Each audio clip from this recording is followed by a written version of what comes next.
Hey guys, how's it going today? Just a kind of a quick update. Been working on a theater build, and I think in the very last video on this channel I was talking about that. And I got, now this is an absolute mess, but let me try and turn it here. There's one of the skeleton frames for like a washer and dryer. It's not completely done, but I gotta make a matching pair of that and hopefully actually get that done today. And then, where was my list here? Let me grab this. Along with the set, there was a couple props. And if you guys aren't familiar, typically props are considered anything that the actors actually have interaction with versus a set piece to where they might not have direct interaction with. So I guess I'm not exactly sure how they're going to block this, but long story short, it's benches and seats. I think that the actors actually, move them around a little bit, so that would be considered props. Anyways, excuse me. I had two benches I had to make. One was a one-seater, and that I actually knocked out last night. And it's a little bit taller. The scoop in the bottom is exaggerated because it's theater, so that, if you just did like kind of a crescent, smaller, you wouldn't be able to see that from 20, 30 feet away or even further. So, but super quick project. Drywall screws holding this together. I think it's like #2 pine. It's actually really comfy, the height and everything. But the fact is, behind some of this theater stuff, it's really just what I consider kind of run and gun. I don't really go off of measurements, or I rarely even write things down. It's just, I knew I needed, the overall design. I literally sketched it out on my craft paper that covers my assembly table. And I kind of just, looked around, like, what's a good, comfortable seating height? Jotted down, and I think it was, well, how do you like that? My phone filled up in the last clip, like the memory or whatever, because I just record these on my phone. They don't even make it to my computer to edit, regardless. So actually, we're about a week now fast forwarded, because it frustrated me enough. I went in the house, I got distracted, emails, you know how it goes. But now we're about a week in advance from when I actually taped that first couple minutes. Got all the theater stuff done, which I'm super happy about. The director was pretty happy on how everything turned out. I'll try and insert some pictures as I'm talking here, because normally I can't edit these videos, but now that I have to stitch these two together, I have to bring it into my computer, and I try to just give these kind of just impromptu, but hopefully there's something going on the screen right now that is showing the different set pieces and things that I did. I don't know what all photos I got. It was very tough.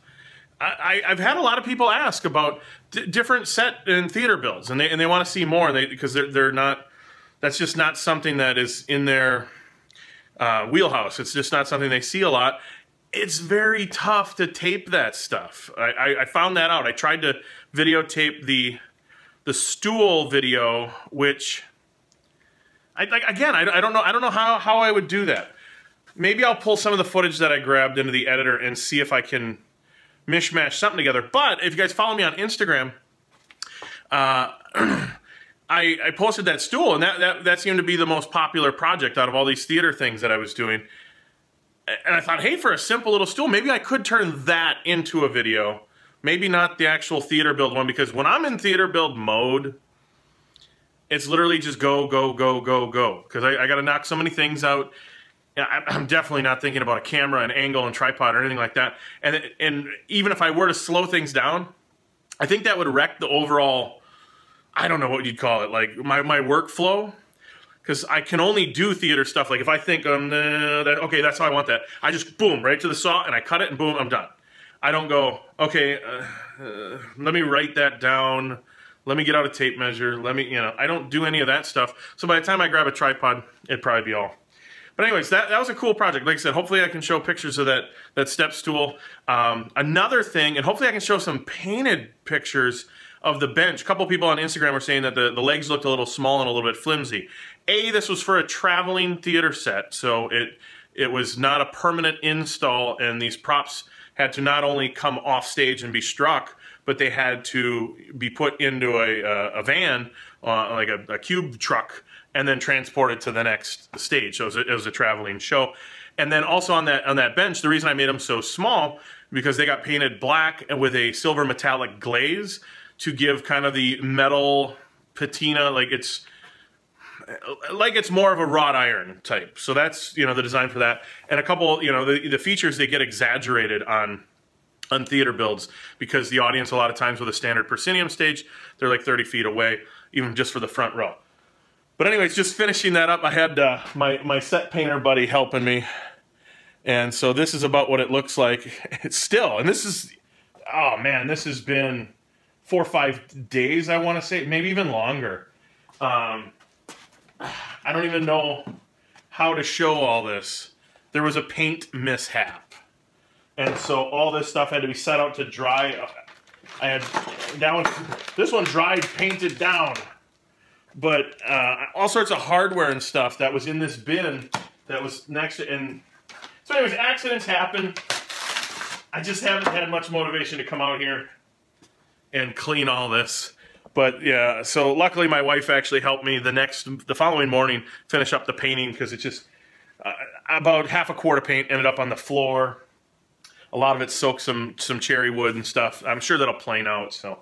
But just, you know, accidents happen. So that was a setback. A real quick note too, wasn't sure if I was gonna put this on Instagram, but let me just, I gotta get the lid in the right position, because I turned this, of course, you know, just do this on my cell phone, it's not gonna really show up all that well, but like a curly maple lidded box, and turned that on the lathe.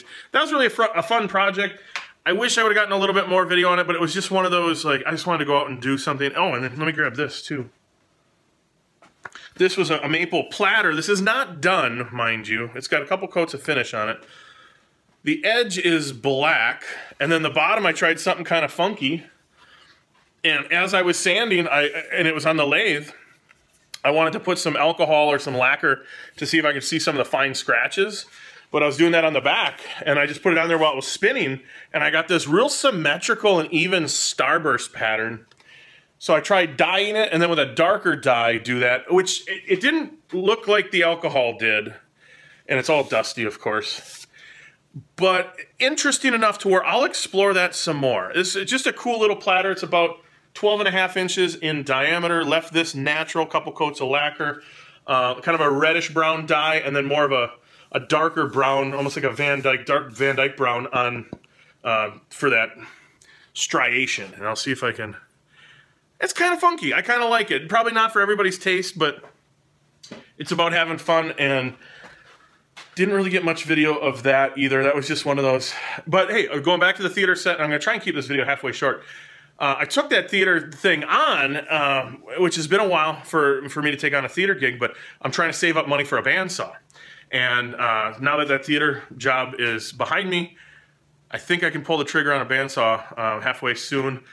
Leaning towards the Laguna at this point. I think it's their 14BX, something like that. I was going to go with the Grizzly, but with the lathe and doing bowl blanks, and just a lot of the lathe work, you know, you can do with green wood. And I got a guy that sells firewood, you know, down the way, and he says I can have pretty much as much as the unsplit green wood as I want. I needed that resaw capacity to be able to throw bowl blanks in there, and I just kind of wanted a higher quality saw.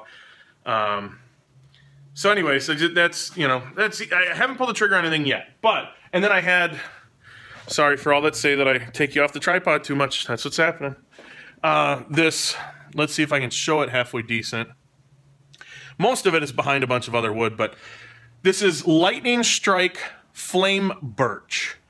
And it just has some really, really cool figure to it. I've never worked with it before. I've worked with flame birch maybe just a couple times. But apparently lightning strikes this, and it doesn't even when lightning does strike the tree, it's not even a guarantee, but it'll like zap the sapwood. It'll just like, and it makes a real funky kind of pattern in the sapwood. And that is, I want to say rough 4/4. This is just one pass on the joiner at my friend Bob's, where I get this stuff just to see the figure. But I didn't want to use that as like an actual 3/4, like milled down to 3/4 thickness finished. just because of how rare the wood is and I think how beautiful it can turn out, I wanted to make a couple book match pieces out of that, and then possibly even some veneers, depending on what saw I get and if I can get it dialed in to really get some nice, you know, thin cuts out of it. So look forward to that in like maybe a jewelry box, keepsake box, but I'm hoping that particular piece, and that's about 6.5 feet long with checks cut out, probably a good 5.5 feet of usable, probably 8 inches wide. I'm hoping to get a decent amount of projects out of that one. The grain just throughout the whole length of the board. Anyways, I'm getting wordy now. We got to be over 11 minutes with the edit because I got to add the other 2 minutes. But all right, that's about all I have for you. Until I see you guys next time, you guys take care.